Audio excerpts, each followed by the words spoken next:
Estamos em Apocalipse, capítulo 2, e agora vamos estudar a terceira das 7 igrejas do Apocalipse, a igreja de Pérgamo. Faça a sua oração pedindo iluminação do Espírito Santo para entender tudo que eu vou falar aqui e volte para prosseguirmos com o estudo. Vamos lá, versículo 12, Apocalipse, capítulo 2. Ao anjo da igreja em Pérgamo escreve: Estas coisas diz aquele que tem a espada afiada de 2 gumes. Vejam como é que Jesus começou a sua carta à igreja de Pérgamo, lembrando aos de Pérgamo a característica de ter na sua boca a espada afiada de 2 gumes, que é uma referência à palavra de Deus. Isto é, Jesus quer dizer aqui que tudo que ele fala é como se fosse o próprio Deus falando. Além disso, a imagem de uma espada nos remete à ideia também de juízo, que Jesus, entre as coisas que ele fala, ele também profere palavras de juízo, palavras de condenação. E isso, para uma igreja fiel, soa de forma consoladora. Por quê? Porque isso quer dizer que ele está pronto para sentenciar à condenação os inimigos da sua igreja.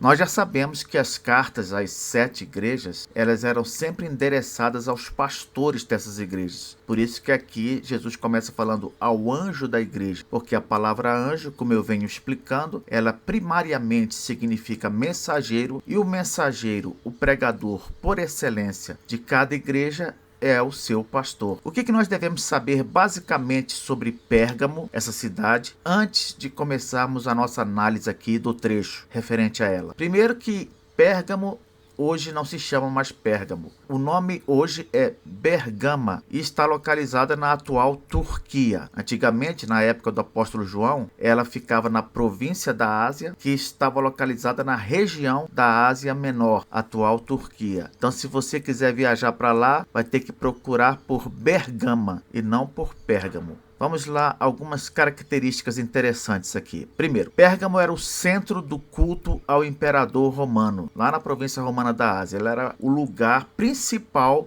para se cultuar ao imperador. Inclusive, havia um templo lá em Pérgamo dedicado a esse culto. Assim como lá em Éfeso havia também um templo dedicado ao culto a Diana. Não é à toa que em Éfeso, Diana era chamada de Diana dos Efésios. É só você dar uma olhada em Atos, capítulo 19, e você vai confirmar isso. Então, Éfeso, a primeira igreja que nós estudamos, ficava em Éfeso. Éfeso era o centro do culto a Diana. E Pérgamo, a igreja que nós vamos estudar hoje, ela era o centro do culto ao imperador. Outra característica, em Pérgamo também havia templos dedicados a Zeus, a Esculápio. Como é que é, professor? Quem é esse aí, Esculápio? Esculápio é o deus da medicina. Ele é simbolizado por uma cobra num bastão. Se você olhar aqui do lado, você vai ver o símbolo de Esculápio. Ah, professor, já vi isso aí. Isso aí é o símbolo dos estudantes de medicina. Pois é, esse símbolo aqui veio de um deus grego da antiguidade, Esculápio. Além de Zeus e Esculápio, o povo de Pérgamo adorava também a outros deuses. Então,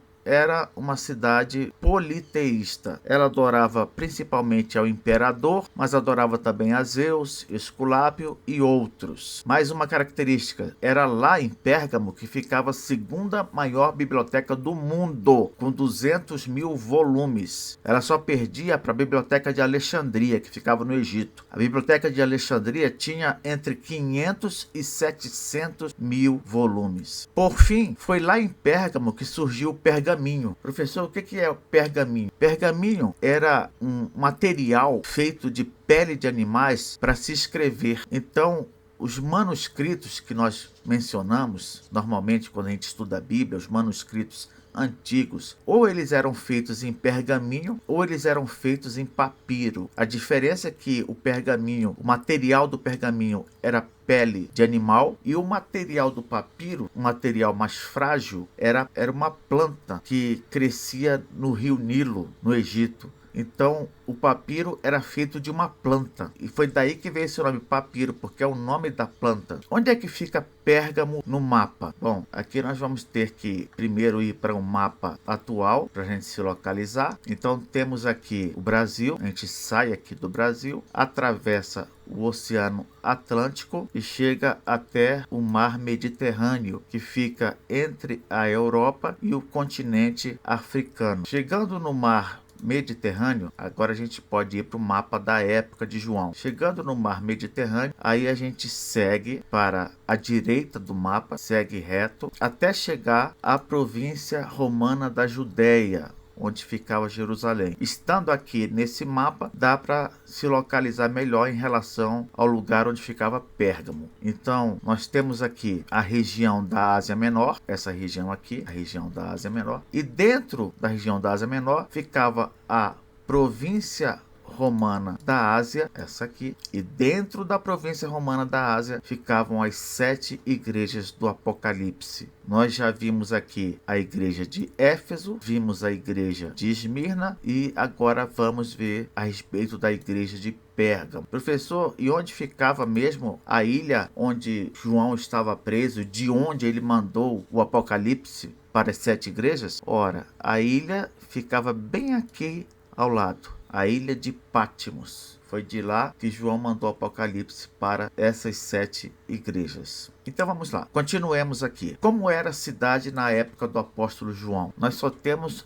algumas fotos ou desenhos produzidos pelo homem com base em estudos, arqueologia e coisas do tipo. Não são imagens reais, são imaginárias, mas nos dão uma ideia de como era Pérgamo. Pérgamo era mais ou menos assim, desse jeito. Uma outra imagem aqui, nós vemos vários prédios, com certeza temos aqui templos também. Esse lugar aqui, essa escadaria enorme, ela era o teatro da cidade. Não sei se você sabia disso, mas Pérgamo tinha o maior teatro inclinado do mundo. Era esse teatro aqui. As pessoas se apresentavam aqui embaixo e nessa área aqui todinha o povo se sentava para ver a apresentação. Então esse aqui era o Teatro de Pérgamo, o maior teatro inclinado do mundo. Infelizmente hoje só temos ruínas na região. Veja só, essa imagem aérea mostra bem o teatro. Aqui a escadaria do teatro. Você percebe aqui que não sobrou nada aqui embaixo. Lembra que eu falei que era o lugar onde os atores se apresentavam, mas aqui não tem mais nada. Ainda sobrou parte da escadaria. Essa imagem aqui está bem bonita, hein? Vejam só as ruínas. Agora, se você for para lá, vai ter uma visão bem bonita também da região. Mais ruínas. Que triste, né, professor? Pois é, essa foto é bonita também. Você tá vendo isso aqui? É porque, com certeza, vários exércitos passaram pela região e destruíam pouco a pouco o que havia lá ainda. Isso aqui é em Pérgamo também. Essas árvores. Note a vista. Que vista maravilhosa, hein? Vamos terminar então com uma vista aérea de toda a cidade de Pérgamo, como ela está hoje. Na verdade, nem existe cidade. É só isso que existe agora. Então vamos continuar. Jesus falando. Estas coisas diz aquele que tem a espada afiada de 2 gumes. Por que Jesus considerou importante falar a respeito dessa espada afiada de 2 gumes em sua boca? Eu já adiantei aqui que essa imagem passa a ideia não só de que Jesus fala a palavra de Deus, aquilo que ele fala é palavra de Deus, mas também dá a ideia de uma palavra de julgamento, uma palavra de sentença, uma palavra de condenação, por causa da imagem da espada. Então isso para os de Pérgamo, para os crentes de Pérgamo, era uma coisa importante. Por quê? Porque o procônsul romano, aquele que comandava ali a cidade de Pérgamo, ele era responsável por penas capitais. O que quer dizer isso? Ele podia dar sentenças de morte. Ele poderia decidir a morte de alguém diretamente. Ele tinha esse poder. Então bastava ele mandar e os soldados iam e matavam a pessoa. Por isso que o símbolo desse procônsul romano era a espada. Então Jesus foca nessa característica como que dizendo para os crentes de Pérgamo: não temam, não temam. Eu tenho a espada afiada de 2 gumes que sai da minha boca. Eu que profiro a palavra final de juízo. Em outras palavras, Jesus estava dizendo que a condenação mais temida não haveria de ser proferida pelo procônsul romano lá de Pérgamo, mas por ele mesmo, por Cristo. O procônsul não ficaria impune. Não importa se ele estava condenando vários e vários crentes à morte, não importa. O importante é que aquele que pode fazer perecer no inferno o corpo e a alma, este está vendo tudo e no momento apropriado ele há de agir. É essa a ideia aqui. Então todo aquele que age contra o povo de Deus está puxando briga com o próprio Cristo. Não é à toa que quando Paulo ainda era Saulo e perseguia a igreja, quando ele estava na estrada de Damasco, Jesus apareceu a ele numa visão e disse: Saulo, Saulo, por que me persegues? Note que Saulo não estava perseguindo Cristo, ele estava perseguindo a igreja, mas Cristo tomou para si aquela perseguição. Por isso que ele perguntou: por que me persegues? Perseguir a igreja de Cristo é perseguir o próprio Cristo. Só que Jesus, para nós, é como se fosse aquele irmão mais velho que tem todo o poder no céu e na terra para agir em nossa defesa. Então ficaremos por aqui e continuaremos na próxima aula.